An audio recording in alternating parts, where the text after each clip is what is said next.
Muchísimas gracias por acompañarnos el día de hoy a esta tercera mesa redonda que han organizado el SUSMAE y la Coordinación Universitaria para la Sustentabilidad. El día de hoy vamos a hablar en esta mesa redonda sobre cambio climático, seguridad hídrica y su medición. Y tenemos el gran gusto de tener con nosotros a la maestra Karina Caballero, que es miembro de aquí de la Facultad de Economía del UNAM. Ella es licenciada en Economía de la facultad, de esta misma facultad, y maestra por la Universidad de Siena en Italia, y también tiene una maestría del Colegio en México. Actualmente es coordinadora académica de la especialización de Economía Ambiental y Ecológica en el posgrado de la Facultad de Economía de la misma UNAM, y desde 1997 ha sido docente en la licenciatura de la Facultad de Economía, en donde ha impartido asignaturas como métodos cuantitativos, economía del cambio climático y economía ambiental. Su investigación y docencia aborda temas en áreas de economía ambiental, métodos cuantitativos y evaluación de programas públicos. También ha colaborado como consultora en la CEPAL, en el PNUD, en el Banco Interamericano de Desarrollo y en el Global Water Partnership, entre muchas otras instituciones nacionales e internacionales. Muchísimas gracias, Karina, por estar con nosotros. También tenemos la presencia de Rafael Val. Tenemos en el programa originalmente al doctor Fernando González Villarreal. Desafortunadamente él no nos puede acompañar, pero nos acompaña en su lugar Rafael Val, que es ingeniero y titular del CONAGUA. Muchísimas gracias, Rafael, por acompañarnos.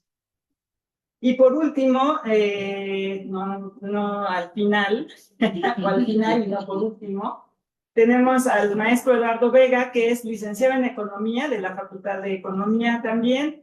Cuenta con una maestría en Políticas Públicas y Administración Pública, que le otorgó el Instituto Tecnológico y de Estudios Superiores de Monterrey. Y él fue director de esta Facultad de Economía de 2016 a 2023 y actualmente es el titular de la Coordinación Universitaria para la Sustentabilidad, en corto, la COUS. Ha impartido cursos de teoría económica, microeconomía, economía ambiental, desarrollo sustentable, teoría y política del desarrollo regional y urbano y valoración económico-ambiental. Sus intereses de investigación son la economía del cambio climático, la economía de la transición energética, la economía de la seguridad hídrica y la sustentabilidad hidrológica en ciudades y regiones metropolitanas, así como la evaluación de las políticas ambientales a escala nacional o de las políticas que se relacionan con el bienestar social y el desarrollo sustentable. Muchísimas gracias también a ti, Eduardo, por estar aquí y por ser parte de esta organización.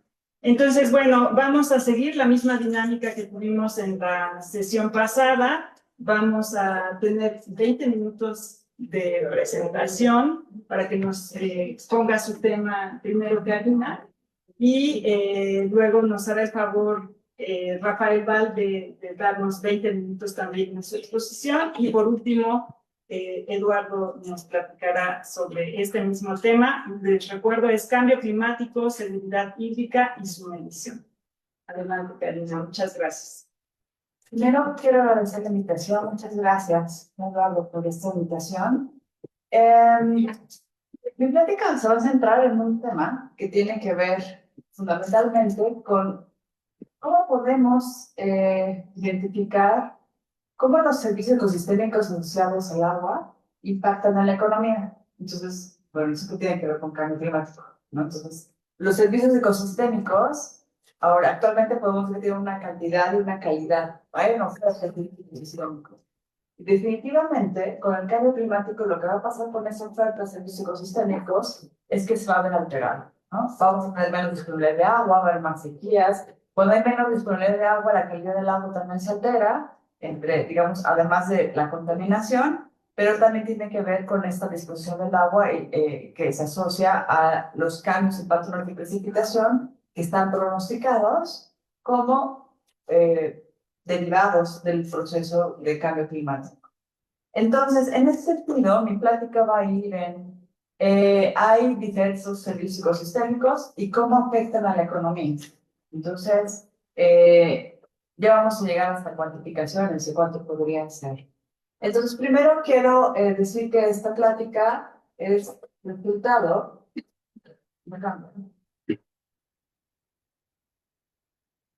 Listo.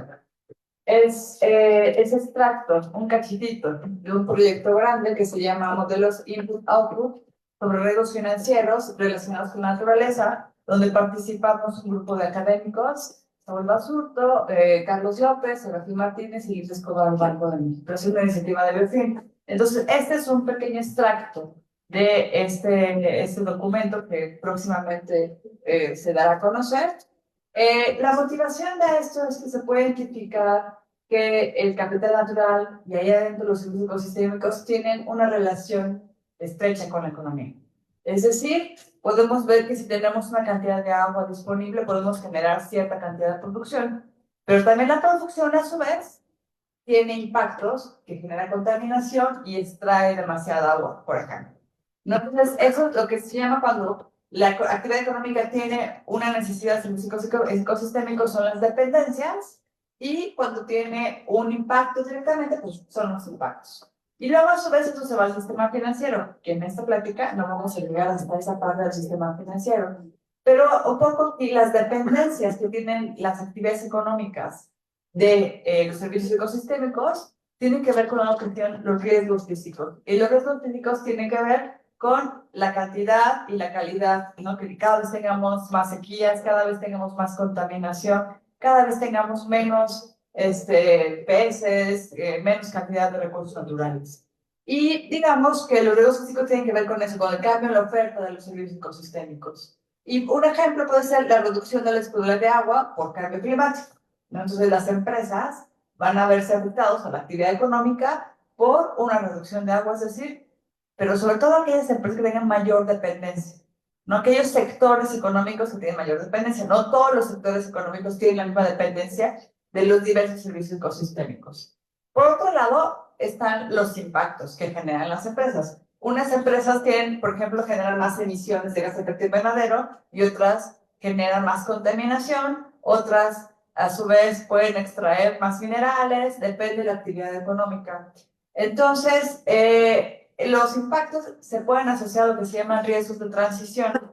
Regularmente ya se habla de riesgos de transición climáticos, que tienen que ver con pasar a una economía baja en emisiones, pero también hay riesgos de transición en la naturaleza, que tienen que ver con una mayor conservación de la biodiversidad. Entonces, por ejemplo, puede ser una restricción en el uso del servicio ecosistémico, que tienen que extraer menos, y eso se puede ver como una reducción en la disponibilidad de agua por una política de racionamiento, por ejemplo, debido a una escasez. Entonces, para modelar eso, se tienen que identificar cuáles son los impactos y las dependencias que tienen cada uno de los sectores económicos. Existe una iniciativa que se llama ENCOR, que es Exploring Natural Capital Opportunities, Risk and Exposure, que lo que hace es identificar cuáles son, a través de la literatura, hace una revisión exhaustiva de la literatura, cuáles son los principales servicios ecosistémicos y las dependencias de esos servicios ecosistémicos de las actividades económicas, y cuáles son los impactos de las actividades económicas en algunas, lo que ellos reconocen como impactos. Entonces, esta ENCOR ya va en su segunda versión, salió en julio de 2024, y lo que tiene es una herramienta, es una base de datos. Entonces tú entras y dices, bueno, sector económico, minería, y puedes ver cuáles son los servicios ecosistémicos que son más dependientes del sector y cuáles son los impactos en que la minería tiene mayor, ¿no? Entonces, analiza 25 servicios ecosistémicos y impactos sobre 13 categorías que tienen que ver con contaminación del agua, extracción del agua, emisiones de gas de efecto invernadero, contaminación del suelo, etcétera, etcétera. Entonces, ¿cómo estamos haciendo este análisis? Les digo que es un análisis muy amplio en el que buscamos identificar los impactos y las dependencias de los sectores económicos a través de estos, el ENCOR que nos hace un rating, un score que nos dice, tienes una dependencia de 1, de 0.8, de 3 o de 0.3, o sí, que es muy baja o muy alta, ¿no? Entonces, primero lo que hicimos fue usar estos scores del ENCOR, pero tendremos que hacer primero una relación matching entre la clasificación que usa el ENCOR y la matriz del sumo producto de México, que usa la clasificación del Sistema de Clasificación Internacional de América del Norte, y la otra tiene otra. Entonces tendríamos que hacer primero el match para saber cuál sector que está diciendo ENCOR es el correspondiente a la matriz del sumo producto. Después, ya que tenemos eso, asociamos las dependencias y los impactos a cada rama de la matriz de insumo producto, lo usamos a 4 dígitos, son 264 ramas, y identificamos las dependencias directas y las indirectas. ¿Qué quiere decir? Yo puedo saber que directamente la agricultura depende del agua, por ejemplo, pero indirectamente de qué otros sectores dependerían del agua, porque la agricultura ofrece insumos a otros sectores. Entonces, a lo mejor directamente yo puedo ver que pues, puede depender de la industria alimentaria, pero cuando vamos a cadenas de suministro que genera la agricultura hacia la industria alimentaria, la dependencia del agua en otros sectores aumenta, porque se va pasando a través de las cadenas de suministro, es decir, lo que requieren de insumos de un sector hacia el otro se va pasando, ¿ok? Entonces, usamos también para identificar las dependencias y presiones directas e indirectas con el método Leontief. Luego cuantificamos cuántos empleos, cuántos valor de la producción que se podría haber afectado ante una pérdida de ese servicio ecosistémico, o qué sectores son los que generan más presión. Y luego identificamos cuáles son los sectores clave, y luego ya llegamos al sector financiero, que como, por ejemplo, unos sectores económicos pueden tener mayor dependencia de un servicio ecosistémico, que si se pierde ese servicio ecosistémico, la actividad económica va a disminuir, y a su vez la capacidad de pago de los créditos va a disminuir. Entonces, llegamos hasta esa estimación, pero les digo, esa parte no se los voy a presentar. Nos vamos a quedar, y luego también hicimos simulaciones de escenarios de qué pasaría entre una sequía y qué pasaría entre el cumplimiento de la meta 2 de Puma Industrial, que quiere decir que se va a restaurar el 30% de la superficie degradada del país. Entonces, ahorita nada más les voy a presentar ese cachito de la metodología, y nada más voy a enfocar en los servicios ecosistémicos hídricos, porque pues estamos hablando de agua, ¿no? Pero tenemos 25 servicios ecosistémicos que se puede hacer este análisis para cada uno de ellos. Entonces, aquí ya se ven esos mapas, que se llaman mapas de calor, que son los colorcitos, y arriba lo que tienen en el eje horizontal son cada uno de los ramas de la economía. Entonces, entre más rojo, tiene mayor dependencia de los 25 servicios ecosistémicos que están listados del lado horizontal. Entonces, en la primera matriz de arriba lo que tenemos es la correspondencia directa. Y cuando vemos ahora abajo, es la correspondencia indirecta, cuando estamos identificando las cadenas de valor. Entonces, ¿se fijan? ¿Alguien me puede responder rapidísimo? Pues se expande, ¿no? Para expandirse el efecto de la dependencia, porque se ve más color rojo en la gráfica de abajo. Exacto, justo ese es el tema, ¿no? Que cuando vemos que el impacto en un sector, dice, bueno, a lo mejor no es tan fuerte, los de arriba además son los de agua, ahorita vamos a hacer un zoom sobre ellos, y lo que vemos es que pues están naranjaditos, amarillos, pero ya cuando vemos justo esas cadenas de suministro de que pues yo como industria alimentaria, si no me das maíz, y si el maíz se va a ver afectado por la disponibilidad de agua, entonces mi valor de la producción se va a ver afectado. Entonces, ahí es cuando pasamos a que el impacto indirecto es mucho más elevado, ¿no? Y bueno, ahí está un poquito, la verdad es que es un poco difícil como hacer zoom, porque como son muchas ramas, entonces, pero ahí justamente es como el zoom nada más a los servicios ecosistémicos de agua, que son regulación del flujo de agua, regulación del patrón de lluvias, oferta de agua o disponibilidad de agua y purificación del agua, ¿no? Son los 4 servicios ecosistémicos asociados al agua que tiene el ENCOR. Y lo que vemos de nuevo es que cuando los vemos de manera directa, pues son naranjaditos, amarillos, y luego cuando ya entramos a la parte indirecta con las cadenas de suministro, se hacen más rojos muchos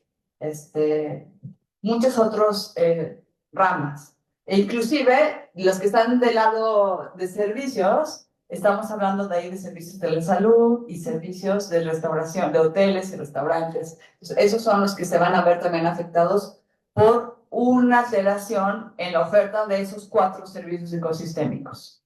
Ahora, por el otro lado, sería como el impacto, ¿no? De cuáles son los sectores que impactan más en el volumen del uso del agua, que usan mucha agua, y cuáles son los que usan más área de agua dulce. Entonces, arriba están los impactos directos y abajo hice un zoom en la industria manufacturera, ¿no? Que ahí es donde vemos que es donde se incluyen más servicios, como más impactos, ¿no? No solamente de manera directa, sino sobre todo se hacen impactos de manera indirecta al considerar las cadenas de suministros. Entonces, ¿a cuánto equivale eso? ¿No? Entonces, esos rojos, el licor, nos tenemos 5 colores, ¿no? El rojo, el anaranjado, el amarillo, el verde, el azul. Entonces, el rojo es que tengo dependencia o impacto muy alto, el anaranjado alto, el amarillo medio, el verde bajo, el verde oscuro muy bajo, y el azul es que no tiene ningún impacto. Y el blanco es que no existe información suficiente para dar una respuesta de si tiene un impacto o no tiene un impacto. Entonces, lo que hicimos fue enfocarnos únicamente en aquellos sectores que tienen impacto alto y muy alto, o dependencia alta, muy alta de los servicios ecosistémicos de agua. Entonces, ahí están los servicios ecosistémicos de agua.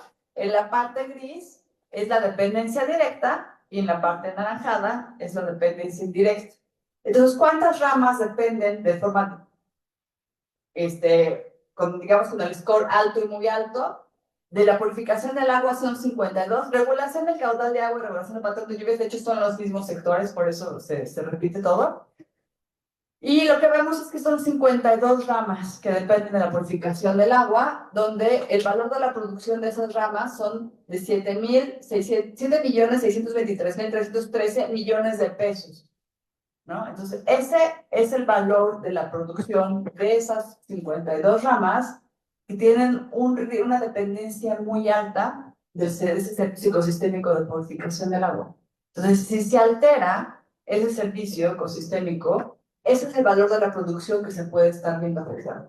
Digo, evidentemente, no todo, porque depende de cuánto se cambie la purificación del agua. Ahí es como el potencial, el que sería riesgo total, pérdida total, ¿no? Pero simplemente aquí estamos empezando a señalar, bueno, si no cuidamos el servicio ecosistémico de purificación del agua, se pueden perder 7.6 millones de pesos y 14 millones de puestos de trabajo de manera directa. Cuando hacemos el análisis de cadenas de suministro, nos vamos a la parte indirecta, en lugar de 52 ramas, pasan a 78. Y en lugar de 7 millones, son 10 millones, y en lugar de 14 millones de puestos de trabajo, son 17 millones de puestos de trabajo que se pueden ver afectados por la pérdida de ese servicio. Evidentemente, estos valores se leen de manera horizontal, no los puedo sumar, ¿no? Porque estaría diciendo que se pierde todo, o sea, estamos repitiendo sectores, simplemente se lee de manera horizontal para identificar la pérdida del servicio ecosistémico por cada servicio ecosistémico. Entonces, el de suministro de agua es el que tiene como de manera directa 47 ramas, pero cuando pasamos a la manera indirecta son 99 ramas, que nos explica que son 20 millones de puestos de empleos que pueden estar en riesgo si se pierde o se disminuye el suministro de agua. ¿Okay? Entonces, esos son los primeros resultados. De aquí a después pasamos al sistema financiero, pero en este caso no voy a presentar en eso. Y la que sigue es el valor de la producción y puestos de trabajo debido a una perturbación, es decir, ¿cuáles son 19 ramas que tienen un impacto alto y muy alto sobre el área de uso de dulce? Ahí puse también el de emisión, porque estábamos en cambio climático. Pero voy a enfocar más en el del agua. Y de hecho son 3 billones de pesos y son 8 millones de puestos de trabajo. Y ya cuando vemos de manera indirecta, en lugar de 19 pasa a 23, y la verdad es que no aumenta mucho el valor de la producción y tampoco los puestos de trabajo, ¿no? La verdad es que es un poquito marginal cuando vemos la parte de contaminación o el uso de aguas de dulce. Entonces, esto es como los primeros resultados de cuánto sería esto, como les dije, los impactos tienen que ver más con los riesgos de transición. ¿Qué pasa si el gobierno dice, bueno, esta área de agua dulce que estás usando tu rama, en lugar de hacer esta cantidad, te vamos a reducir tanto, ¿no? Entonces, es una política de transición en la que estás haciendo un uso más eficiente de los recursos, entonces implicaría reducir esa área, lo que afectaría a esas 19 ramas y esos puestos de trabajo. ¿Ok? Entonces, esa es la otra parte que se analiza en este estudio. Una parte son los impactos o las dependencias y otro es el impacto que genera la actividad económica. Luego lo que hicimos fue, aquí un ejercicio justamente para el servicio ecosistémico de suministro de agua. Entonces, se usaron todos los sectores económicos que tienen una dependencia alta y muy alta de ese servicio ecosistémico, con el uso de microdatos de la INEGI, y ahorita después vamos a ver el agropecuario. Se identificaron dónde se concentran la mayoría de empresas que tienen dependencia muy alta, alta y muy alta, en el uso del agua, particularmente, bueno, son todas las actividades económicas. Podremos aislar cada una de las actividades económicas, pero acuérdense que ¿cuántas son? Bueno. Esos son los servicios ecosistémicos.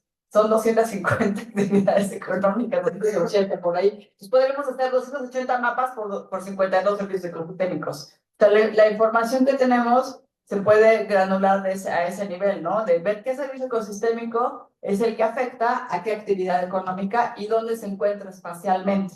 Aquí nada más pusimos el ejemplo, todas las actividades económicas.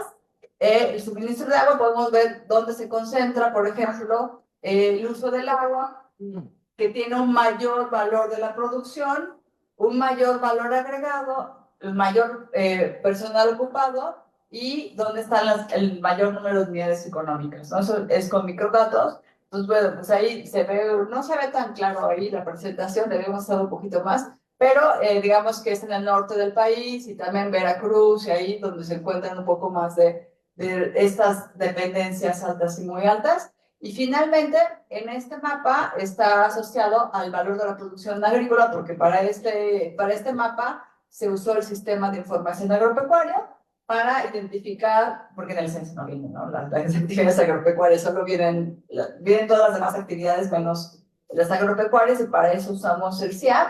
Y entonces ahí se observa dónde se concentra el mayor valor de la producción en el sector agrícola. Esto es como más evidente en términos de que estamos usando el de disposición de agua, ¿no? Pero como les dije, podríamos usar cualquier otro servicio ecosistémico para cualquier sector de la actividad económica.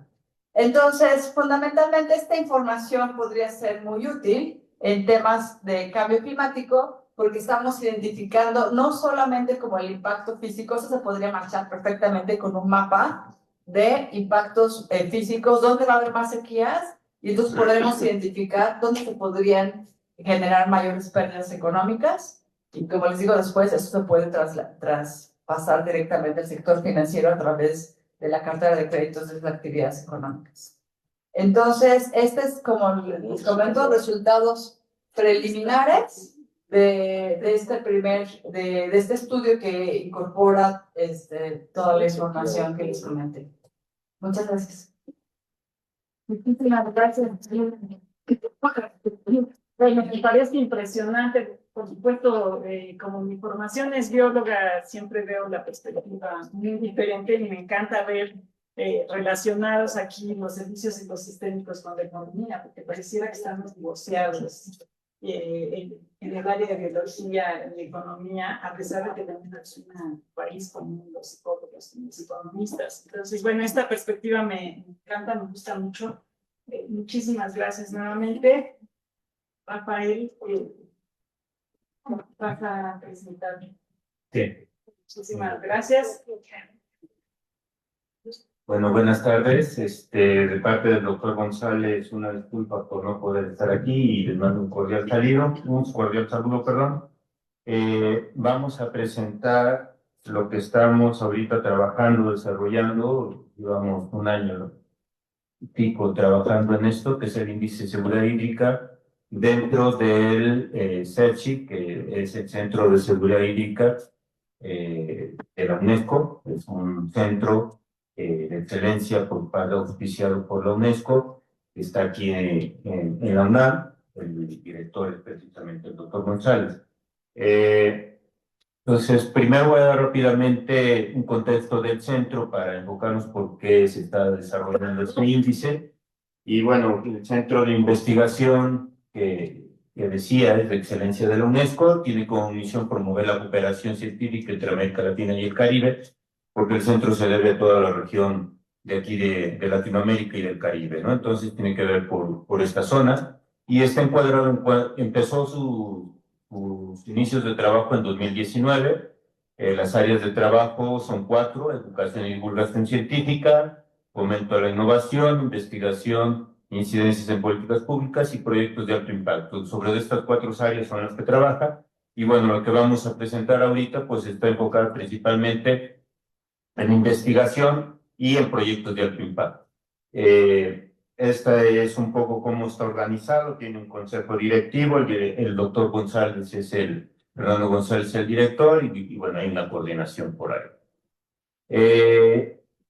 La seguridad hídrica, como sabemos, tiene 4 pilares, que es agua potable y saneamiento, bienes y servicios ecosistémicos, riesgos, y se pone para poder hacer más fácil también estos trabajos, se basa en la gobernanza, en el financiamiento, en la paz, estabilidad política y en la cooperación transfronteriza. Perdón que me vaya muy rápido, pero quisiera entrar más en detalle con lo del índice. Esto es un poco el contexto del Centro de Seguridad Hídrica. ¿Cuál es su relación con la Agenda 2030? Como decía, es un centro de la UNESCO y por lo tanto se debe a los ODS. ¿Y cuáles son los que afectan directamente el seguridad hídrica en los ODS? Pues en los primeros 8 que tenemos arriba, obviamente el más sé que se ve que le pega es al número 6, que es el de agua potable y saneamiento, y los que contribuyen a la seguridad hídrica son los otros 9 que están abajo. ¿Por qué medir la seguridad hídrica? Porque, como dice el doctor González, lo que no se mide, pues no sabemos si vamos bien o vamos mal, y ahorita que presentemos el mapa o los datos que tenemos, pues ya al medir vemos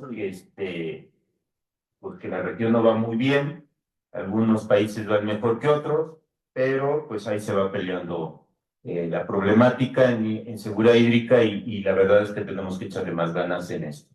Entonces, fundamentalmente medimos para evaluar, para comparar, como decía, podemos comparar ahorita entre países, y sobre todo lo más importante de estas mediciones es para fortalecer las políticas públicas que se puedan generar en la región.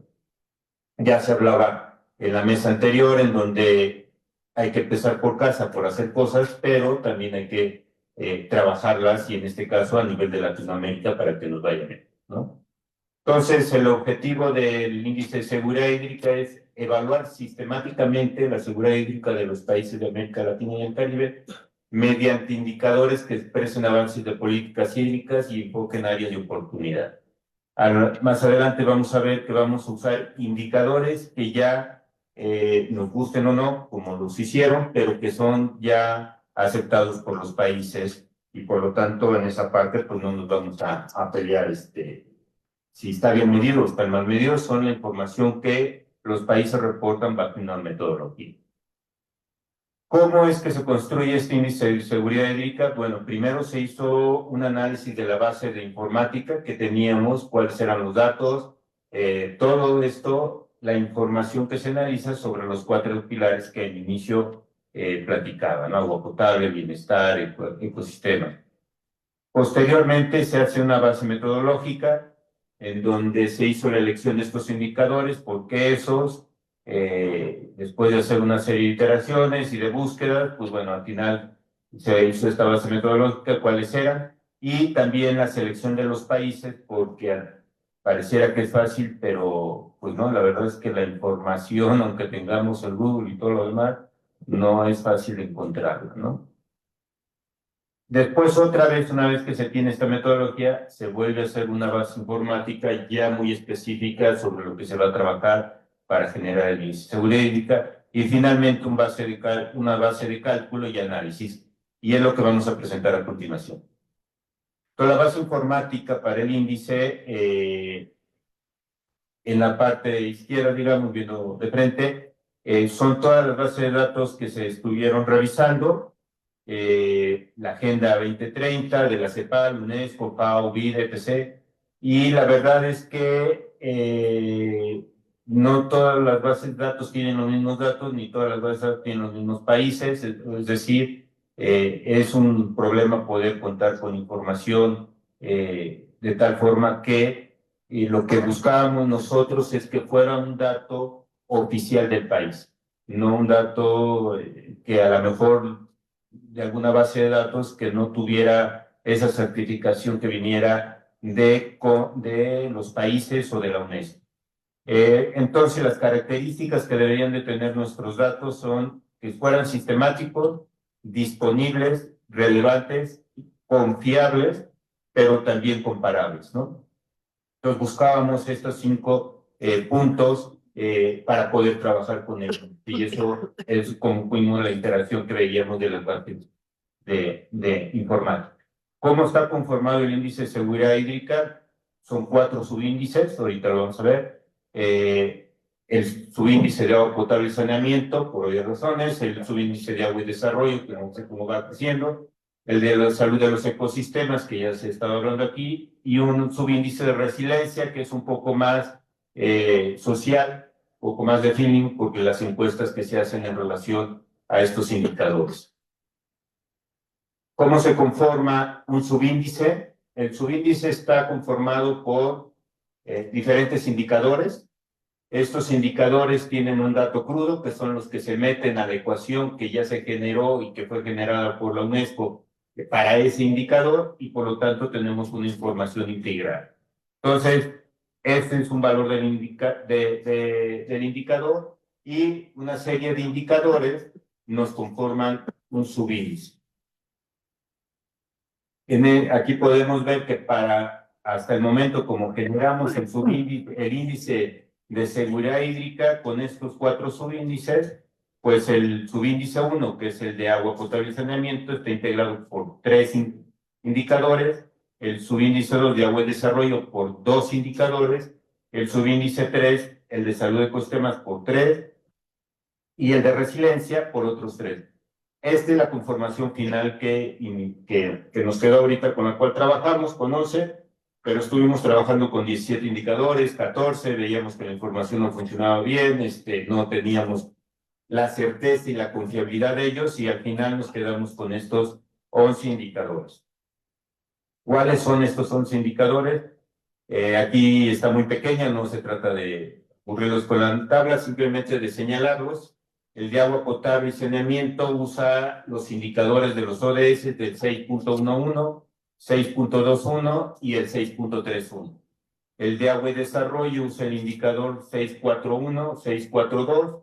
El de salud de los ecosistemas usa el 632, 651 y 661.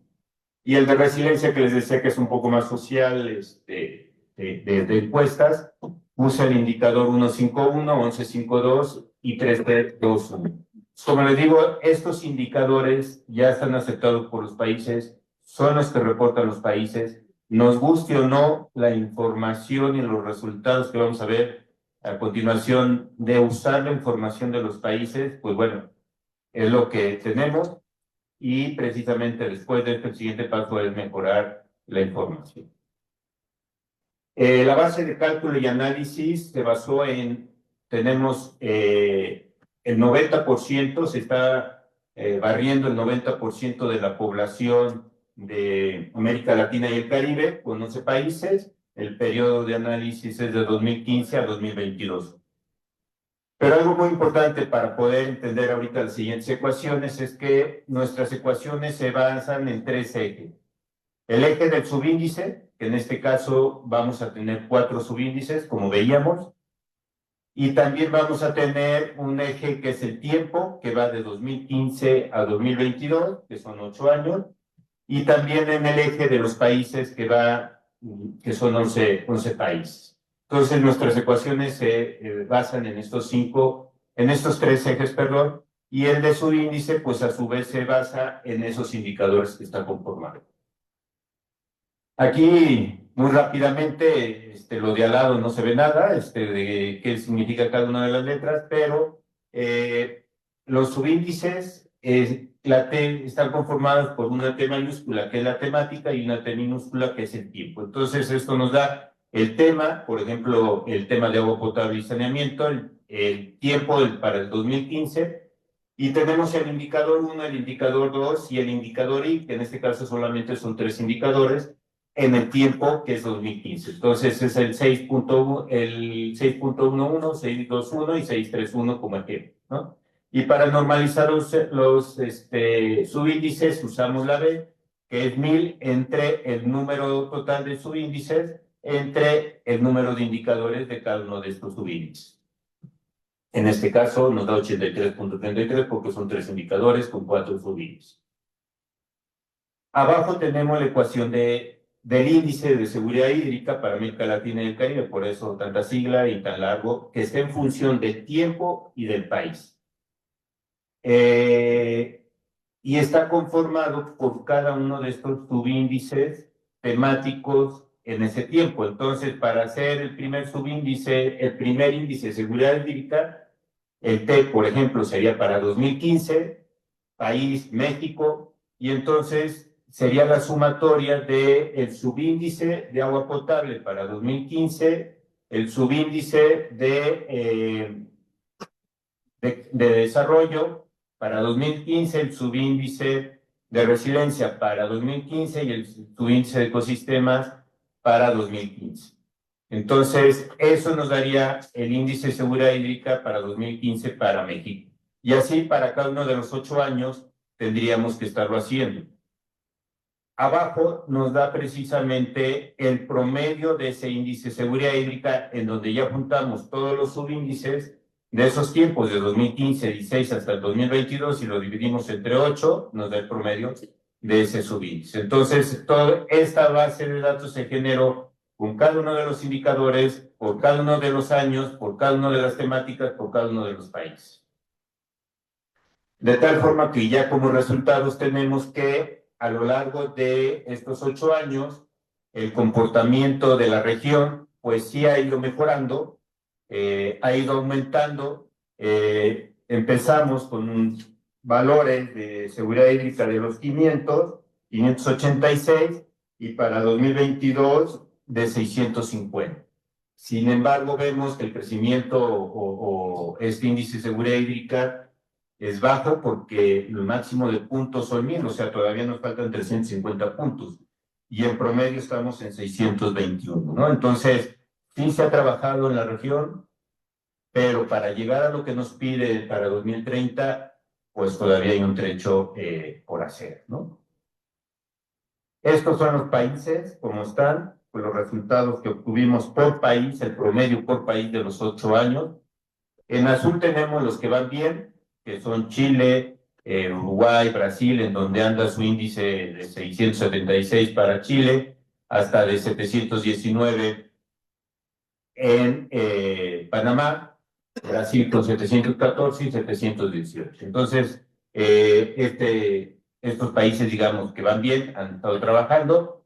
En verde tenemos los que pues no van tan bien, pero que le han echado ganitas, que es Colombia, Ecuador y Costa Rica, que andan en alrededor de los 600, 500, arriba del 550, su índice de seguridad hídrica. Y los de rojo son aquellos que tienen pues muchas áreas de oportunidad para mejorar, ¿no? Por decirlo así. Entonces ahí se encuentra Argentina, Perú, México y Cuba, en donde están por abajo de los 550 de indicadores de índice de seguridad hídrica en promedio por los 8 años. Entonces, nos da una visión de cómo está la región en cuestión de la atención de seguridad hídrica bajo este índice que hemos desarrollado y cuáles países han trabajado más, cuáles un poco menos y otros que debemos de trabajar como México y vamos a ver más adelante con otros resultados, debemos de trabajar mucho más, ¿no? En políticas públicas, en inversión. Esta gráfica nos da, recuerden, en azul siempre tendremos los países que están mejor, los verdes los que no tan bien y los de rojo son los que pues no están bien, ¿no?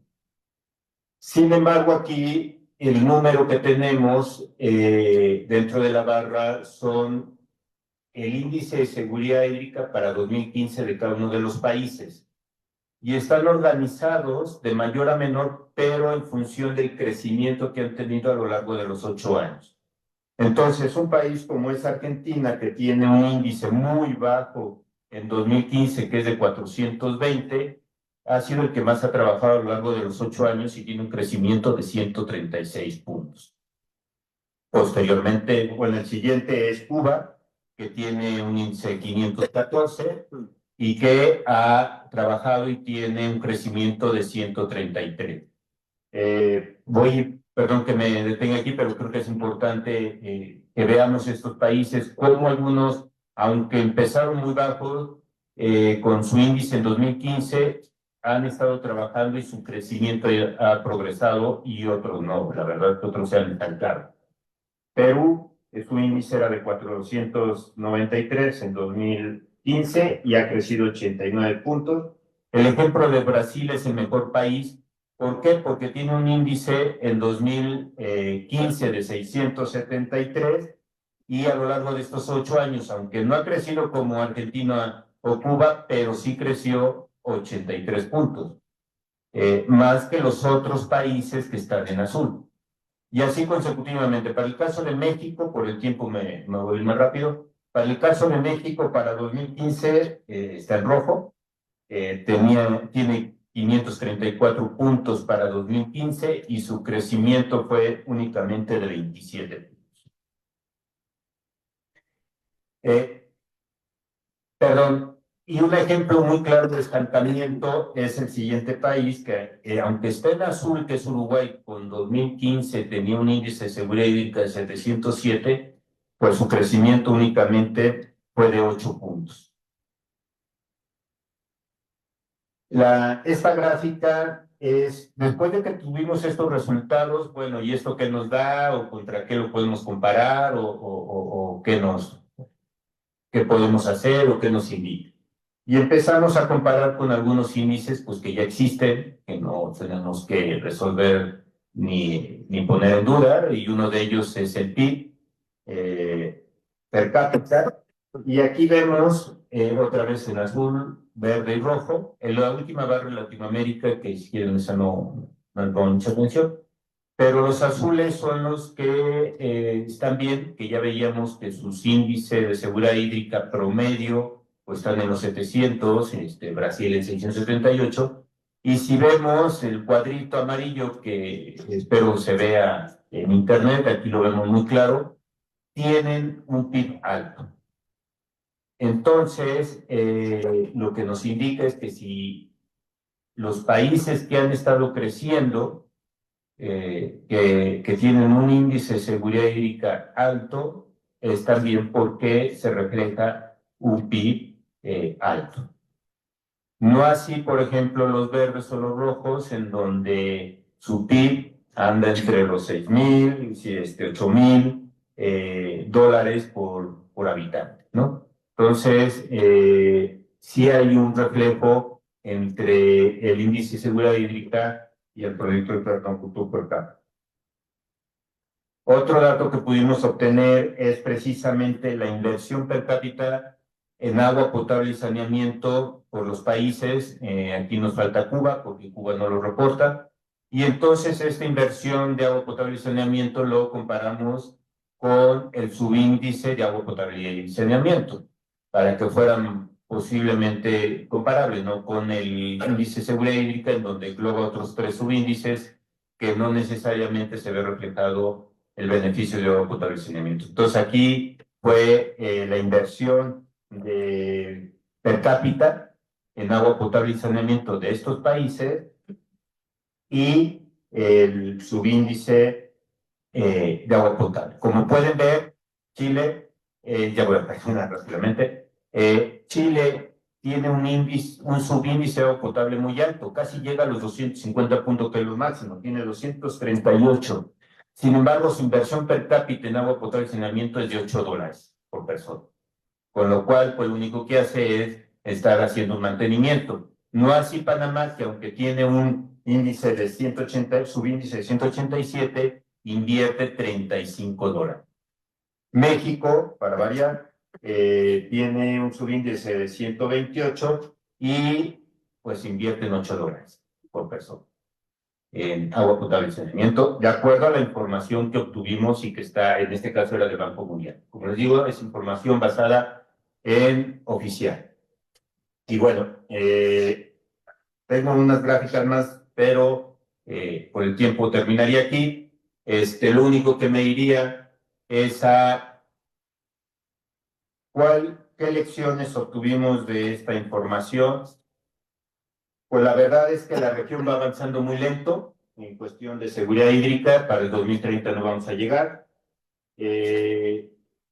La persiste la diferencia entre los países, como veía en la región. Algunos van bien, otros no tan bien y otros vamos mal. Países bajos de índice rojo que tienen muchos desafíos y que hay que poner políticas públicas, inversión para poder mejorar. A mayor crecimiento, mayor seguridad hídrica, lo veíamos muy claramente la relación de la tabla con el PIB, y la disponibilidad y calidad de la información es un tema, como les decíamos, tuvimos que buscar y buscar, y al final esto fue lo que hicimos. La CEPAL fue la que tuvo mejor, la base de datos de CEPAL es una buena fuente con la cual nos quedamos. Y finalmente la cooperación internacional podría ser un catalizador para la seguridad hídrica. Y la verdad es que tenemos que medir, integrar los sistemas, intercambiar esta información, y esto nos lleva a la propuesta de, dentro del Centro de Seguridad Hídrica, de hacer un observatorio de seguridad hídrica para América Latina y el Caribe. Muchas gracias.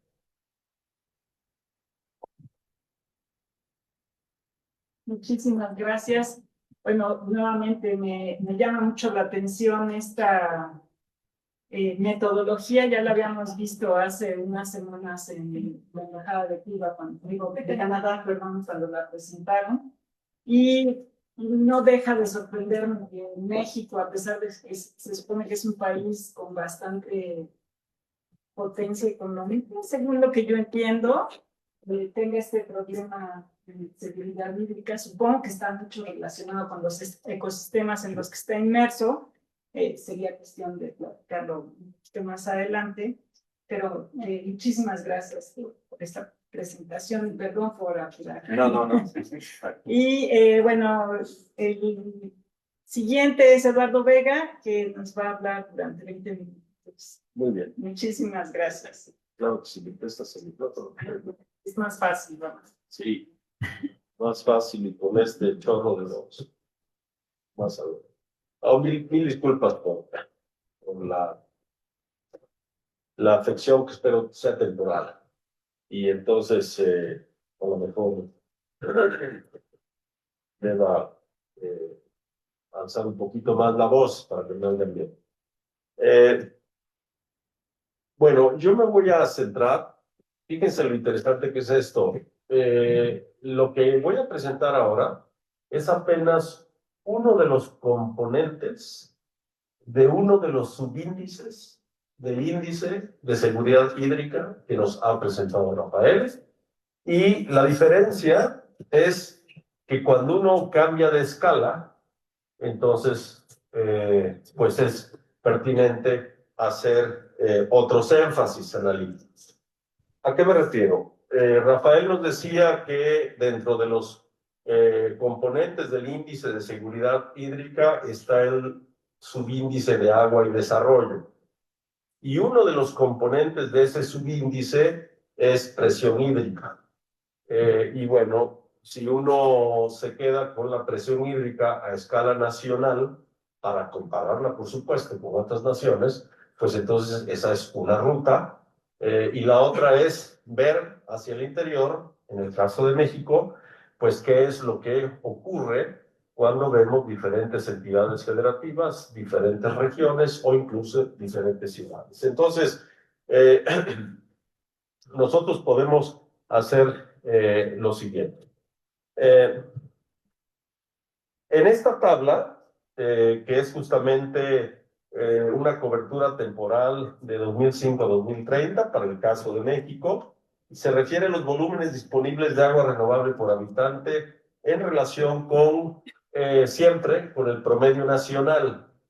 Y vamos a ver que en las 13 regiones hidrológico-administrativas en las que se compone el territorio mexicano, para la gestión hídrica de los recursos de esa naturaleza, son declinantes. Son declinantes los volúmenes disponibles de agua por habitante. Pero en esta primera tabla están los que además que decrecen son inferiores al promedio nacional. Es decir, donde tenemos mayores urgencias de agua para consumo humano, para consumo de actividades económicas diversas, como lo decía Karina en su presentación, ramas específicas, sectores agregados, pero a escala territorial.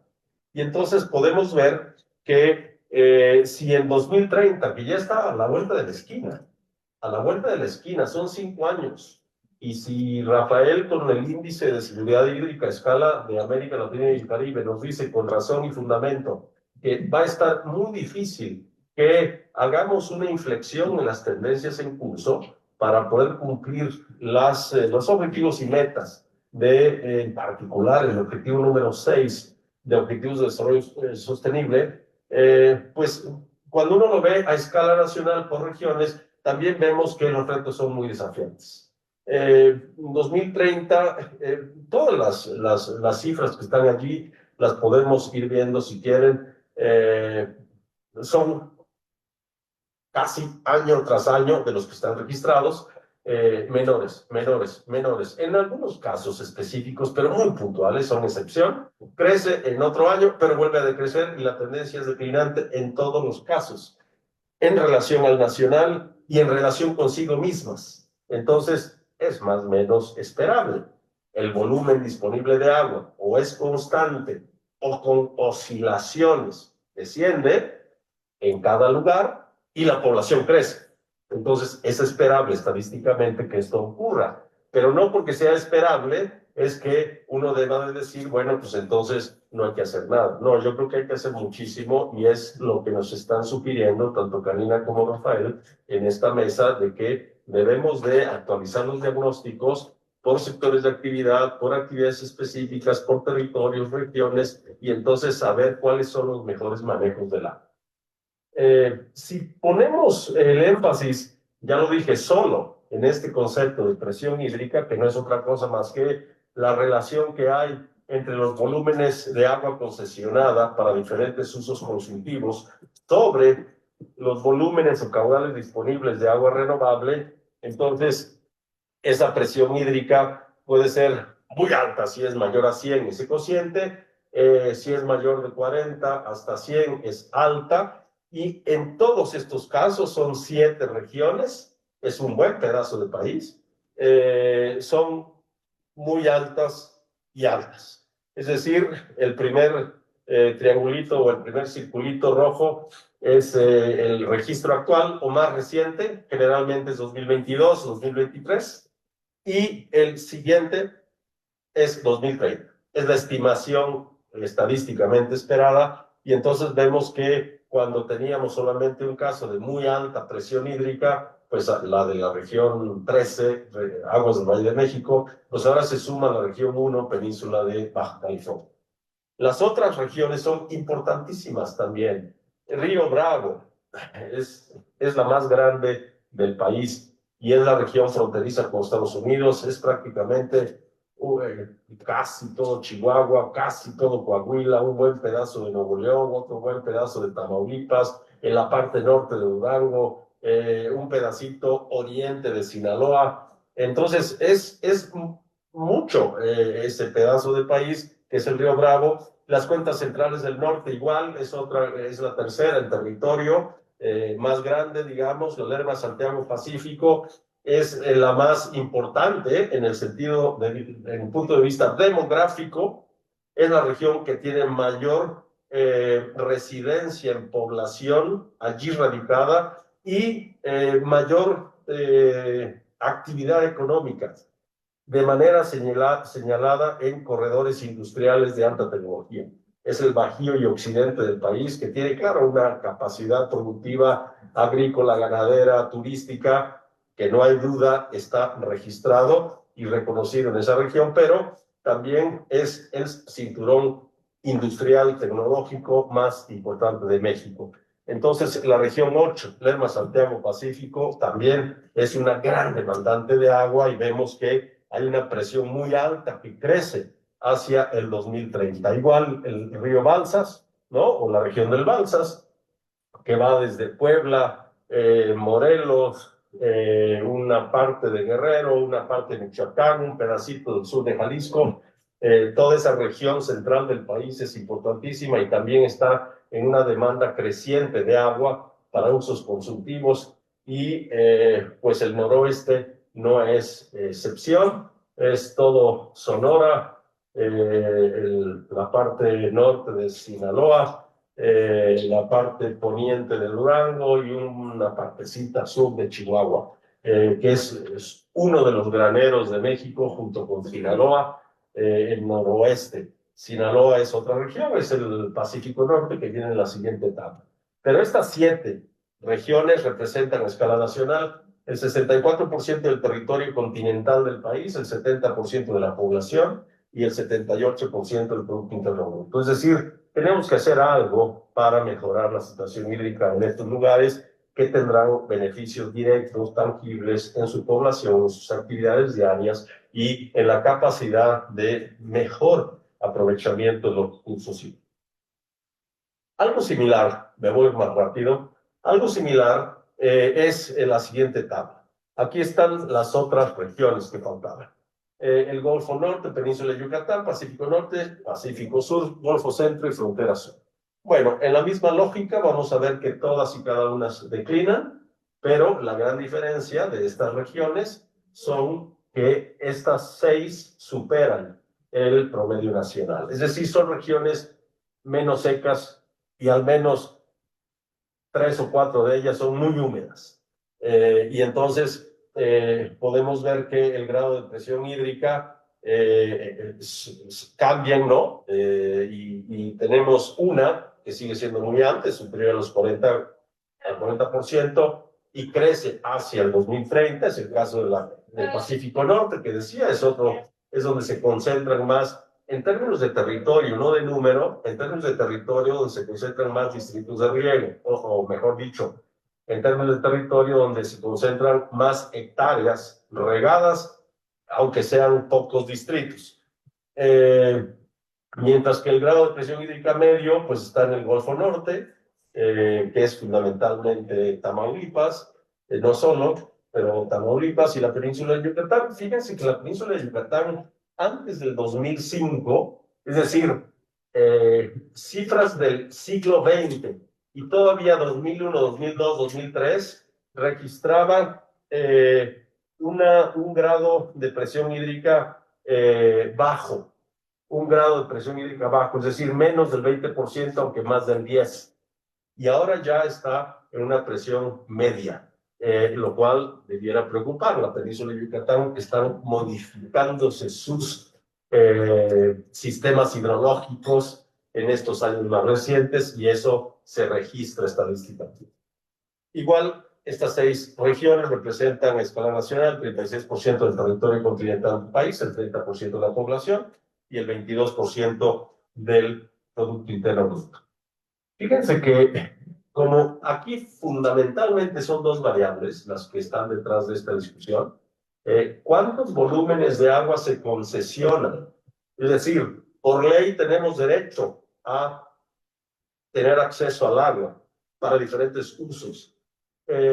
pero para que eso sea factible, dado que las aguas son de la nación, si yo la necesito en mi casa, es una cosa. Si yo soy una empresa y la necesito para mi actividad económica, es otra cosa. Si yo soy un distrito de riego, pues igual tengo el derecho constitucional, pero tengo otro diseño institucional para tener ese acceso, y hay incentivos económicos distintos. Entonces, es interesante poner el acento en que al principio del siglo XXI teníamos casi 69,000 hectómetros cúbicos disponibles de agua concesionada, y más o menos la composición de origen de fuente o tipo de suministro de agua, el 64% era de origen superficial, mientras que el 36% era de origen subterráneo. Hacia el 2022, pues cambia significativamente. Tenemos más de 20,000 hectómetros cúbicos adicionales a los que estábamos consumiendo hace 20 años, o 21 años, del 22 al 2001, y la conclusión ahora es que estamos extrayendo más. Cuando uno se mete a ver qué está ocurriendo detrás de estos datos, ve que los cuerpos de agua superficial están allí, pero son menos disponibles o asequibles a los usos consultivos debido a que están contaminados. Es decir, no importa solo la cantidad, sino también la calidad de los caudales. Y entonces se ha preferido ir más al subsuelo para encontrar los recursos necesarios. De allí que esa diferencia de 4 puntos en el porcentaje del 2001 al 2022, en términos de la fuente de donde se toma el agua, pues esté pesando más ahora la de origen del subsuelo. Y las tendencias, de cualquier forma, crece más la demanda hídrica del subsuelo que la demanda hídrica de la superficie en estos 21 años medidos.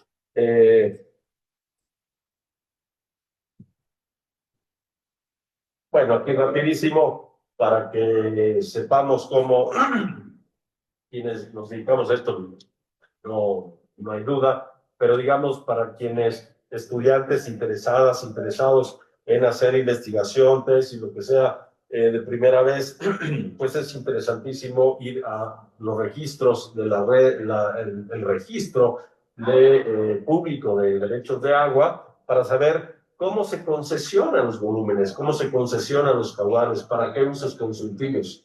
Y bueno, fundamentalmente así está clasificado en el REPDA, ese registro público de derechos de agua, organizado y administrado por la Comisión Nacional del Agua, en que usos hídricos para propósitos agrícolas, acuícolas, pecuarios, combinados, que se les suelen referir como múltiples, u otros parecidos o relacionados, pues entonces se agrupan, y ese es uno de los registros principales de los usuarios del agua.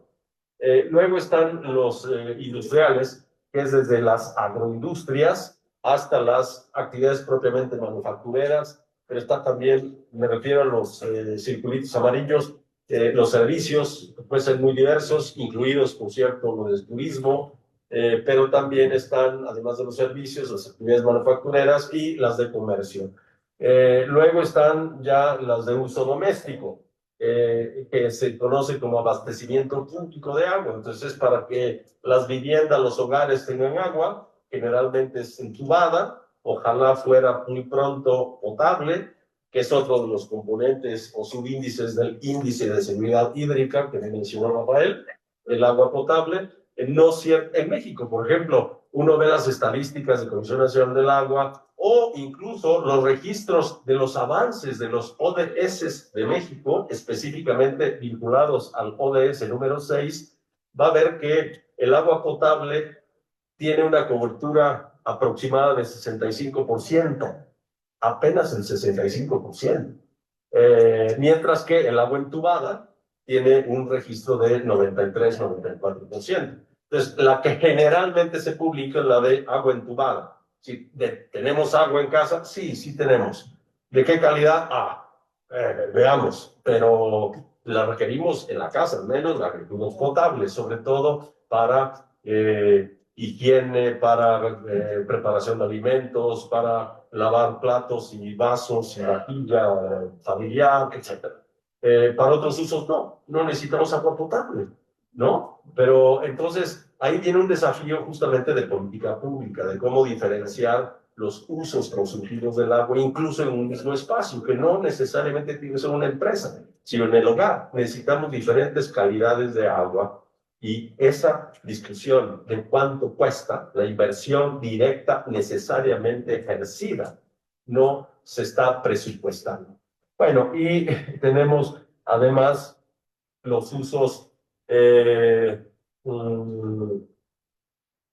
bueno, ni más ni menos que los usos no consultivos, importantísimos. El que más sobresale es el hidroeléctrico, pero también que duda cabe que el de conservación ecológica, como vemos, no pinta estadísticamente porque casi nadie tiene formalmente una concesión de agua para uso en provecho de la naturaleza o del ecosistema.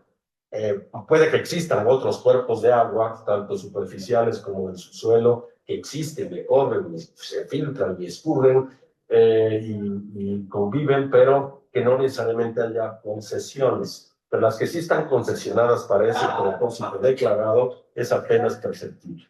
Y de este lado, pues está la agregación de estos mismos, y voy terminando, la agregación de estos usos. Y entonces está, como ya les dije, el 76% más o menos el de uso agrícola o agropecuario, el 15% casi el abastecimiento público, casi el 5% del uso industrial integrado y casi, bueno, un poquito más del 4% el de electricidad excluyendo hidro. Para terminar, yo quisiera decir, bueno, no solamente importa saber cómo está compuesta la demanda del agua y qué regiones tienen mayores requerimientos y para qué propósitos, para qué usos domésticos, urbanos, agrícolas, industriales, etcétera, sino también qué dinámica han venido registrando en el que va de este siglo. Entonces, los dos principales usos más dinámicos son el industrial y el de abastecimiento público. Nosotros no es que no importen, importa muchísimo el agrícola, por ejemplo, pues es el 76% del consumo nacional de agua, pero ese uso agrícola viene teniendo una dinámica un poquito menor, casi igual al uso de agua a escala nacional.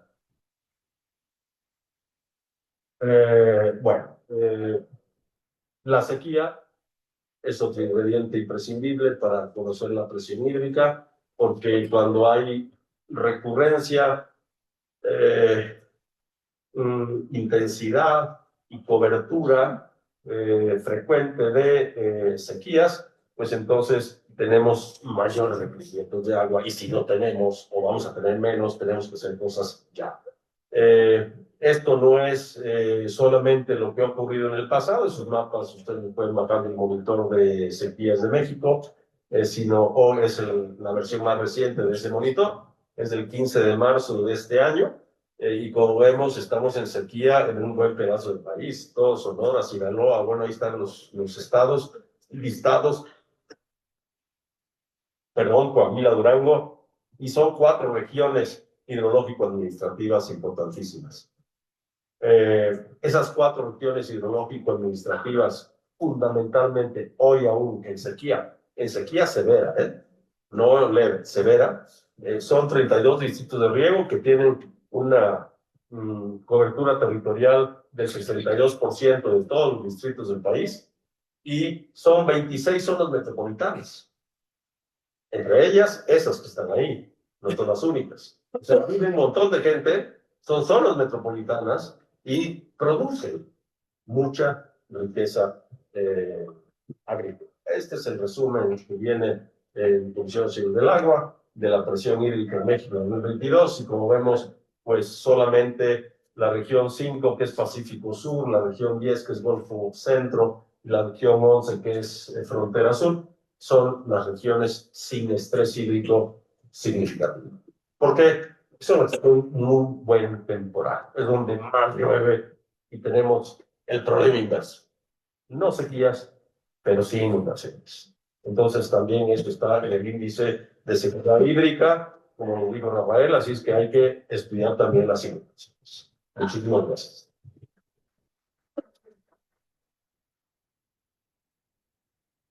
Muchísimas gracias, Eduardo. Bueno, nuevamente me impresiona este panorama que realmente se ve negativo y me gustaría escuchar en algunas de estas presentaciones como qué sucedería en el futuro, hay alguna solución, cuál es la tendencia positiva, cuál es la alternativa, ¿no? Pero ya se nos va a ir parte del público, iba a abrir la mesa para que nos hicieran algunas preguntas, si quieren abrirlas, y luego yo preparé algunas que igual podemos usar para completar algo del tiempo que nos queda, y por aquí, adelante. Bueno, yo soy la doctora Norma Olvera, investigadora postdoctoral del Instituto de Ingeniería. Bueno, comenzando con la doctora Karen, bueno, doy mi pregunta y ya después escucho su opinión. El año pasado hubo impactos en la sequía, particularmente en el sector corredor Altamira en Tamaulipas. Las empresas estuvieron pues, detenidas por casi 15 días, pero lo que comentan, muchas de las empresas que están en este corredor, tanto en el Estado de México como Querétaro y otros estados, son de la ANIC, que es la Asociación Nacional de la Industria Química, una asociación muy importante para nuestro país, porque pues, todo lo que nosotros usamos pues, viene de la industria química, zapatos, telas, ropas, etc. Entonces ahí tuvieron un alto impacto, sobre todo porque comentan que con la función de los hornos, no es posible que tú tengas un horno y lo retengas por inercia térmica su funcionamiento, y para eso se necesitan cantidades de agua. Y bueno, en ese sentido, con respecto a los impactos secundarios, yo lo veía como impactos en cascada que menciona el IPCC, que a veces los impactos en cascada, los secundarios, son más fuertes que hasta que el impacto inicial, que sería la fuente primaria. En esta disertación, bueno, me gustaría escuchar su punto de vista de esta profesora. Y también, bueno, con respecto a lo que comentó el doctor Val, pues no solamente que estamos en números rojos, porque si ahorita conectamos los números, o sea, ¿por qué estamos en rojo? Porque conectando con los números que comenta el maestro Vega, bueno, ahorita hice un cálculo rápido, ¿no? Resulta que por año, tomando los datos nacionales, implica que tenemos una disminución en volumen de menos 45.64 volúmenes por año. En el mejor de los casos, si tuviéramos un descenso que fuera lineal, digo, porque lo peor sería exponencial, y eso tiene que ver con las presiones en crecimiento poblacional, eso de que fuera a acelerar estos recursos hídricos, pues no es muy alentador, porque resulta que en el año 2103, esto es en 78 años, ya no hay agua, pues ahí estamos en ceros. Gracias. Adelante, Karina. Gracias. Justo estaba viendo el mapa que pone Eduardo de la sequía, el último, ¿no? Del 15 de marzo. Y creo que con los datos que estamos sacando de las dependencias altas y muy altas, muy bien podría ir encima de ese mapa, nuestro mapa particularmente en tu caso te interesa, de la industria química, ¿no? Como dijimos, lo tenemos a diferentes ramas, entonces seleccionar todas las ramas de interés y ponerlas encima del mapa porque sabemos dónde se localizan, con el censo económico, dónde se localizan nuestras empresas, y sabemos que tendríamos que ver qué es lo que dice también este estudio del ENCOR, si tienen dependencia alta o muy alta, yo creo que debe tener alta, y identificar si realmente, no sé realmente, sino ver cuál es la perspectiva de este sector en específico, de acuerdo a la cantidad de agua que tienen disponible, ¿no? Entonces, yo creo que así se podrían hacer como estimaciones como más puntuales, como tratar de usar estas herramientas de información que nos dan como información muy precisa, y la ayuda de información referenciada para ver la escasez o la sequía de agua, podríamos como ver el panorama más completo, ¿no? Como les digo, esta información, si la desmenuzamos, es muchísima, porque son todas las ramas y todos los servicios ecosistémicos que podríamos ir mapeando para ver cuál sería la dependencia de cada uno. Gracias. ¿Quieres agregar? Ah, sí, claro. Sí, a ver, no nos quedamos sin agua. El agua, creo que lo dije hace rato, o creí haberme escuchado, el agua es más o menos la misma desde siempre, ¿sí? Es un solo lote de agua que tenemos en el planeta y en territorios considerablemente grandes, nuestro país, por ejemplo, más o menos también es es un volumen constante a lo largo del mundo. Hay oscilaciones, años secos, años húmedos, algunos declives pronunciados, luego subidas, y en el largo plazo, aunque no sean muchísimas cifras o series de tiempo muy largas, por ejemplo, de lo que va de este siglo, del 2000 al 2024, como años ya observados en su totalidad, tenemos la misma dotación de agua, que ronda más o menos en 461.000 hectómetros cúbicos al año. ¿Sí? 461.000 hectómetros cúbicos al año. Es lo que tenemos de disponibilidad. No mucho más en los años húmedos, pero no muchísimo menos en los años secos. Ahora, donde empieza el problema es en la distribución territorial de ese caudal. Eso sí se modifica mucho con la presencia de sequías, con la presencia de inundaciones y con lo que vimos en la mesa anterior a esta de cambio climático. Si a esos escenarios de sequías recurrentes, intensas, pronunciadas, de buena cobertura, que generan procesos de escasez de agua significativos, les sumamos la demanda de agua consultiva antrópica que hacemos desde hace un montón de tiempo, pero otra vez para ceñirme a lo que va de este siglo, vemos qué consumo de agua hemos tenido, pues entonces hay que revisar la calidad del agua y la hemos contaminado. Entonces tenemos los mismos caudales, pero contaminados. En ese sentido, es que la escasez de agua, aunque sea el mismo lote hídrico, puede ser escasez por cantidad en una región, aunque haya exceso en otra, o por calidad en varias regiones a la vez. Y le seguimos aumentando variables. Ponemos a la población en dinámica, pues entonces en algún momento uno puede revisar las cifras. La Ciudad de México, demográficamente hablando, dejará de crecer pronto. Ya crecemos muy poquito, somos la tasa demográfica menor del país. Y no obstante, vamos a seguir siendo la región con mayor presión hídrica a escala región hidrológico número 1, ¿no? Aguas del Valle de México. ¿Por qué tenemos la mancha metropolitana de los 84 municipios adicionales y no tenemos fuentes nuevas, ¿no? Ni superficiales, y como lo decía Hugo Delgado hace rato, ya no sé si en público o en corto, que si estamos succionando y extrayendo más agua de lo que se depositó en la última glaciación, pues evidentemente que ese balance hídrico en un punto sí va a ocurrir lo que tú dices, nos vamos a quedar sin agua, aunque sea la misma en el planeta Tierra. Bueno, pero en puntos específicos sí puede ocurrir lo que tú refieres.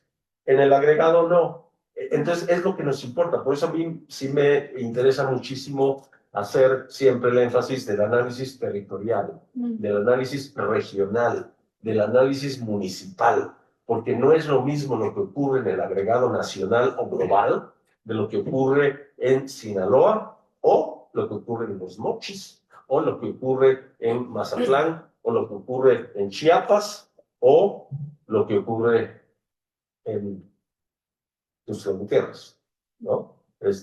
Los puntos son muy importantes. Entonces, yo simplemente cerraría diciendo, si modificamos los incentivos institucionales, eso quiere decir leyes, reglamentos, normas, disposiciones, autorizaciones, permisos, todo lo jurídico normativo convertido en procedimientos administrativos para el otorgamiento de concesiones, asignaciones y autorizaciones de uso de agua, pero también incentivos económicos, ¿sí? Si modificamos la tarificación, los subsidios, seguimos subsidiando como hemos venido subsidiando. A ver si el consumo de agua de uso agrícola es el 76%, pues yo supongo que sería interesante que pagaran algo en el uso de agua. No estoy diciendo que paguen agua a los campesinos muy pobres, no, estoy diciendo que paguen agua a los aguacateros, los exportadores de ajo, los de jitomate, cebolla, limón, naranja, melón, sandía, etc. Es decir, que sus productos en un 80% son agua y pagan 0 pesos de agua. Se les otorga el agua. ¿Por qué? Porque la Constitución dice que es un derecho, pero la ley reglamentaria sobre el uso agrícola del agua, que es, en este caso, no solo la ley de aguas nacional, sino la ley federal de derechos, dice que el derecho económico por el uso de agua para fines agrícolas es igual a 0 en valor económico. Entonces, un aguacatero, ¿cuánto paga de agua? 0. Un tomatero, 0. Yo creo que si modificamos eso, no estaremos en un escenario de danosidad. Gracias. Y yo agregaría a lo mejor también incentivos para proteger los ecosistemas, ¿no? Que en las zonas aguacateras también está sucediendo impunemente toda esta destrucción y a veces la toma ilegal, no solamente que pagan 0, sino que la toman ilegalmente.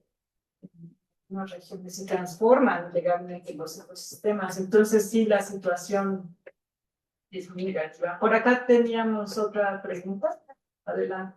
Hola, buenas tardes. Yo soy Azarías, soy estudiante de posgrado en Ciencias Químicas y también estudiante de Derecho. Mi pregunta va para la doctora Karina y el doctor Eduardo. He visitado muchos foros durante el transcurso de mi posgrado. La mayoría de 2 problemas muy fundamentales en el tema del agua. Uno es la tecnificación del riego en el campo, debido a que se desperdicia más de la mitad del agua que se usa. Si retomamos la cifra que acaba de dar el doctor Eduardo, estaríamos hablando de aproximadamente más del 35% del agua disponible, ¿no? en desperdicio. Y el otro factor que identifican es que no hay dinero para invertir. Mi pregunta es muy concreta. ¿De dónde debería salir ese dinero? En el sentido, bueno, no conocía el dato que acaba de darnos el doctor acerca de que los productores agrícolas no pagan nada. Creo que es una contribución importante, debería venir de ese sector, pero también el 85% del agua residual de origen industrial no se trata. Y ese costo debería absorberlo el Estado para darle tratamiento a esta agua.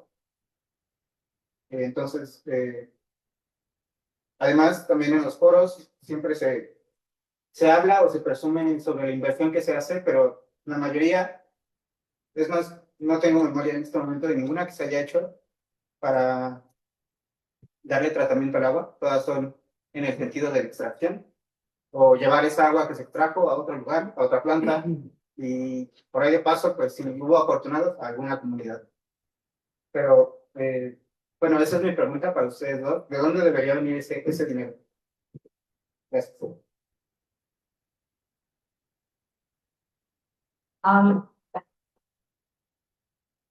También alguna vez visité esta planta de tratamiento de aguas de Iztapalapa, que es una planta bastante interesante, que después tiene una humedad y que podría llegar a tener el agua que pueda ser potable y completamente que podamos usar el agua que viene del drenaje. Y justamente era así de, ¿por qué no se invierte más, no? ¿Por qué no podemos crecer y poner más plantas de ese tipo? Pues la respuesta era es que no hay dinero, ¿no? Entonces, un poco, ¿quién debería de pagar eso? Pues yo creo, fundamentalmente, un poco es una revisión de las tarifas de agua, porque en los lugares hay tarifas diferenciadas por localidad, por nivel de consumo de agua, dónde se ubican geográficamente y eso, pero creo que sí debería haber como una revisión especifica las tarifas de agua que se están cobrando, no solamente por consumo, sino también por el consumo está asociado a lo que estás mandando hacia el drenaje, ¿no? Para poder tratarla. Y en términos de las empresas, pues también tendríamos que revisar bien cuánto se le está cobrando a las empresas por el uso de agua y cuánto por el drenaje. Actualmente hay como muchas iniciativas que tienen las empresas a través de la incorporación de factores ASG en su forma de administrar los riesgos y planeación, y en muchas de ellas incluyen el tema hídrico, porque identifican que el tema hídrico, la discusión de agua, es un elemento fundamental para su operación, es igual también para las empresas químicas, ¿no? Entonces, por ejemplo, hay industrias que consumen agua grandes, por ejemplo, Heineken, y lo que ya está empezando a hacer es implementar plantas de tratamiento que son vacías. No tanto por una regulación, sino más en temas de que se están dando cuenta de que si no cuidan el agua y no la reusan, no van a tener agua para seguir produciendo, ¿no? Entonces, esta incorporación de temas ambientales, sociales y de gobernanza en su planificación de las empresas, que podemos discutir si es una situación que realmente es como una preocupación por incorporar esos factores o porque van a obtener una ganancia adicional, que es otra plática. Creo que la incorporación de estos factores está ayudando también un poco a la conservación, pero definitivamente si no hay una regulación más fuerte en ello, pues no se puede seguir conteniendo el uso del agua, porque es no solamente es quién debe de pagar por un tratamiento de agua, sino también que se debe de controlar el uso del agua que estamos teniendo. Sí, gracias. Yo creo que es importantísimo que entremos con seriedad al tema de finanzas del agua. Con seriedad digo en el país. Aquí se hace con seriedad. Pero no, pero es una discusión pendiente. Tenemos que discutir cuánto cuesta el agua. El agua no es gratis. ¿Tenemos derecho humano a ella? Sí. Debemos tenerlo, no hay duda. Que esté en la Constitución, por supuesto. Qué bueno que esté en la Constitución. Qué bueno que sea un derecho humano. Qué bueno que luchemos por ejercer ese derecho. Todo eso está muy bien. Lo que también debemos conocer es que el agua que yo requiero en mi casa no es la que llueve, no es la del río, no es la del lago, no es la del mar. El agua que requieren las mineras y las aguacateras no es tampoco la del subsuelo, allí que está directamente, nomás para tomarla. No, se necesita hacer una infraestructura para el aprovechamiento del agua. Y la infraestructura puede generar costos, bueno, más bien genera costos. Y entonces hay que identificar cuáles son los costos de inversión directa para tener acceso al agua en cantidad y calidad. Y entonces hay soluciones tecnológicas, innovación, adecuación, adaptación, hay soluciones normativas, modificación de leyes, modificación de procedimientos, hay soluciones económicas, identificación de quién paga y cuánto paga cada quien, con preocupaciones sociales. Yo no quiero que pague quien tiene el peor nivel de ingresos, pero no creo que es ético ni conveniente, socialmente hablando, que quien tiene muchísimos ingresos no pague nada por el consumo de agua. Y no me refiero a una persona, me refiero a un sector de actividad tan importante, al ganadero, por ejemplo, exportador de productos lácteos o cárnicos, pues, y que no pague agua. ¿Por qué? Porque su derecho es cero. Entonces, ¿de dónde vienen las posibilidades de financiamiento del agua? Pues vienen de que los derechos se modifiquen, de que las tarifas se actualicen, de que discutamos con seriedad a quienes sí y cuánto, y a quienes no se les subsidia el consumo de agua. ¿Por qué? Porque si no nos quedamos, y disculpen la sinceridad, pero nos quedamos en un discurso fácil de que el agua no es una mercancía. ¿No? De verdad. Está bien, el agua no es una mercancía, y sin embargo en las colonias populares están dispuestos a comprar agua en pipas cada semana. ¿Por qué? Porque no tienen agua, y el agua es imprescindible. Entonces, ¿qué hacen? Gastan menos en muchísimas otras cosas y están dispuestas a pagar una pipa de agua entre los vecinos. Eso sí es el agua como mercancía. El agua como mercancía también es una botella de agua. El agua como mercancía es una bolsa de hielo, etc. Hay 1000 ejemplos del agua como mercancía porque eso es la realidad. No es que yo declare que la realidad no existe. No, lo que yo creo es que debemos de poner de relieve el valor económico del agua y discutir quién la va a pagar. De ahí van a venir los recursos. Si yo creo que nadie, ni tú ni yo, pero nadie va a pagar el agua, bueno, entonces sí nos puede pasar lo que se llama aquí la compañera. Gracias. Pues muchísimas gracias, Eduardo. Ya se nos acabó el tiempo. Quería hacer una pregunta como para inspirar a la juventud. A ver, adelante, rapidísimo, por favor, y ya son las 2 de la tarde. Sí, para el doctor Rafael Vázquez, ¿qué modelo realizó Argentina y Cuba para poder crecer en el índice de efectividad hidráulica? Y si, por ejemplo, en las ramas económicas, para ya el sector financiero, el tema de recurso hidráulico se toma como un factor de riesgo, ¿no? Que si podría ser que lo utilice más o menos, porque evidentemente el recurso hidráulico creo que lo que nos ha faltado, ¿sí?, es tener un modelo integral, ¿no? Porque pareciera que todo el mundo ha trabajado en modelos autónomos y no han empalmado para hacer gran modelos desde el gobierno también. Por eso creo que tenemos esta gran problemática desde las tarifas de agua que no se encuentran diferenciadas, las concesiones que se le han otorgado de forma desmedida, los comités independientes de agua que hoy no saben ni siquiera cómo está explotada, la falta de tecnificación que sí existe, pero que no le han invertido desde las empresas, ¿no? Porque si bien es cierto, hay empresas que hoy sí están apostando a la gobernanza de desarrollo sustentable, es también para tener un tema internacional, pero eso es un valor de la acción dentro de una bolsa de valores, ¿no? No es por un tema de conciencia. Yo creo que lo que sí nos ha faltado es tener este gran modelo que esté empatado todo al mismo tiempo para encontrar sí unas soluciones reales. Vale, gracias. Bueno, empezaría contestando la pregunta. Primero es, y lo dije a lo largo de la intervención, son datos reportados por los países.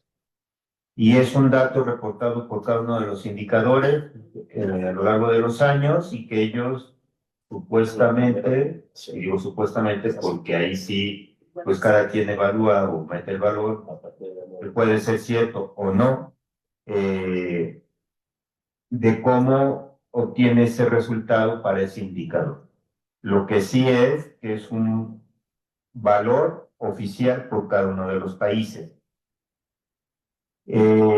¿Por qué ese crecimiento que vimos? El índice de seguridad hídrica no está basado únicamente en agua potable y saneamiento. Ese solamente es un subíndice. Hay otros 3 que no necesariamente son únicamente de cómo usamos el agua, sino también tienen que ver con los ecosistemas. Y ahí es donde Cuba y Argentina han crecido. Brasil y México se han estancado en algunas cosas y lo que vemos es pues también la población. Estamos hablando que entre Brasil y México casi la mitad de la suma de todos los demás.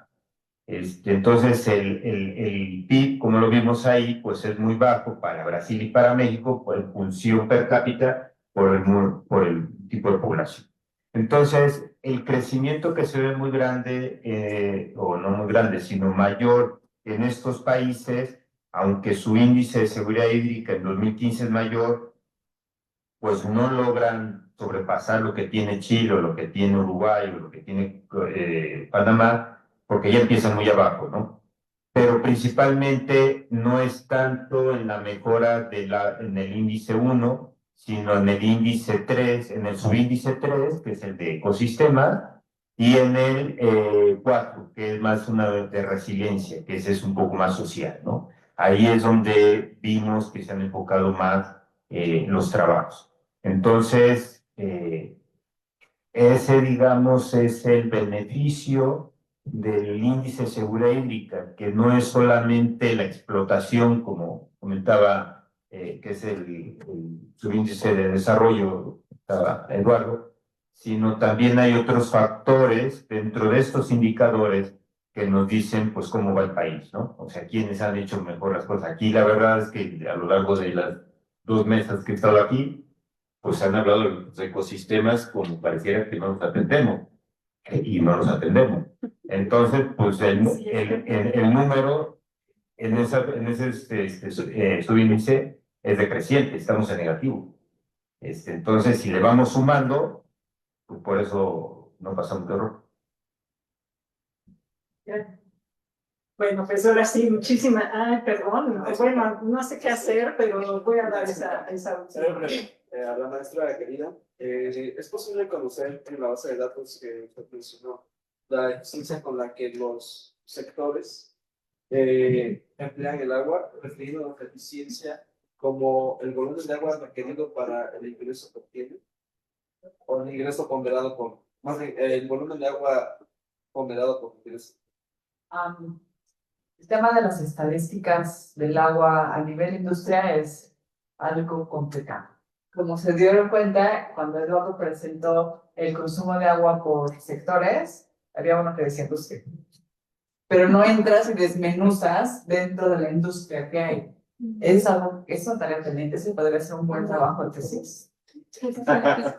Como desmenuzar esa cantidad de agua que usa cada uno de los sectores para ver realmente ese gran numerote, cómo se va dividiendo, ¿no? Evidentemente, por ejemplo, lo de la industria química, que lo usa para los hornos, ahí debe tener un gran volumen, ¿no? O la industria que se dedica a producir bebidas, necesita mucha agua, ¿no? Pero la industria que se dedica a producir cemento, creo que no necesita tanta agua, ¿no? Entonces, como que tienes que ir haciendo ese análisis, y la verdad es que no hay como datos específicos que puedas como asociar al consumo de agua por valor de la producción. Pues, sería un buen trabajo.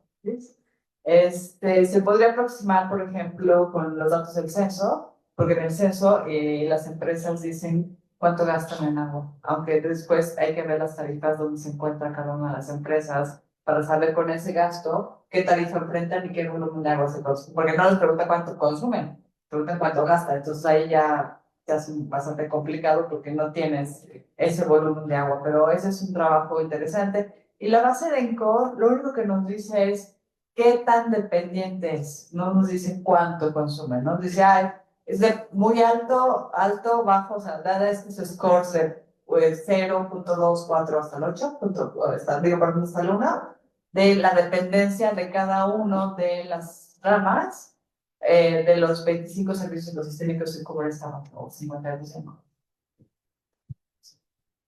Bueno, ahora sí, finalmente llegamos al término de esta sesión. Muchísimas gracias, y de estas dos días en los que hemos estado hablando del agua, los glaciares y el cambio climático. Creo que ha sido muy interesante y muy enriquecedor, particularmente para mí, que estoy moviéndome ahora en este ambiente más económico, financiero, geológico. Y los invito a que se asomen por nuestras redes sociales, las redes sociales del Instituto de Ecología, que yo he llevado por varios años, y tenemos un programa de radio que se llama Habitare en Radio UNAM, en donde hemos abordado algunos de estos temas, y seguramente tendremos oportunidad de que nos acompañen por ahí. Y pues muchísimas gracias por estar aquí, muchísimas gracias por sus preguntas, muchísimas gracias por sus participaciones, y pues nos vemos en la siguiente.